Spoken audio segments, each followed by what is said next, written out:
Waraanni bilisummaa Oromoo kan har'a nu faana dhufee hedduudha jechuudha. Sana keessatti qabinsi amma nuuf ta'aa jiru yookiin immoo miseensa waraana bilisummaa Oromoo har'a kumaatamaan dhufee kaambii jiru kana keessatti mootummaan jijjiirama hedduu mootummaa irraa argineerra. Akka waliigaltee sanaatti waan gaarii fi waan sirrii ta'uu nu hubachiisaa jira. Haalli qabiinsa mootummaa ittiin nu oofaa jirullee haala gaarii.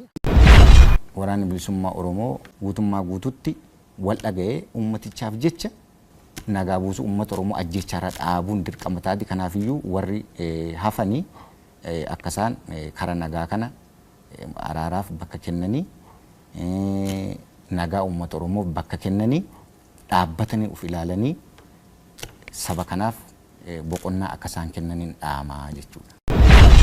Jaallan keenya bosonatti hafanii waan hundumtuu karaa qawweetiin qofa miti. Namuu qalbitti deebi'ee gara haraaraa, gara marii wanta hanqate gara mariitiin hiikkachuutti waan dhufeefi jaallan keenya nu bira hafanillee marii kanatti dabalamanii yaada isaanii waan biyya isaaniitiif ta'u karaa nagaa fi karaa ilaaf ilaameetiin raawwachuu danda'u.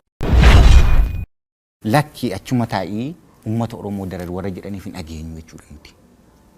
Sigalee uummata Oromoo rakkoo hamaa keessa jira inni quban qabu shurrubbee ati maaf achitti naan duune jedha malee inni ufiisaa ufee akkatti uummata Oromoo du'u akkatti shurrubbeen du'uuf akkatti abaluun du'u dhiiga namaa argaa hin jiru jechuudha. Bakka garaa garaa taa'ee jireenya dhuunfaa isaa jiraachaatu abaluu ati achitti maaf naan duune yookiin abaluun maal akka uummati Oromoo waan inni keessa jiru walumaa galatti hin beeku jechuudha. Sanaaf bakka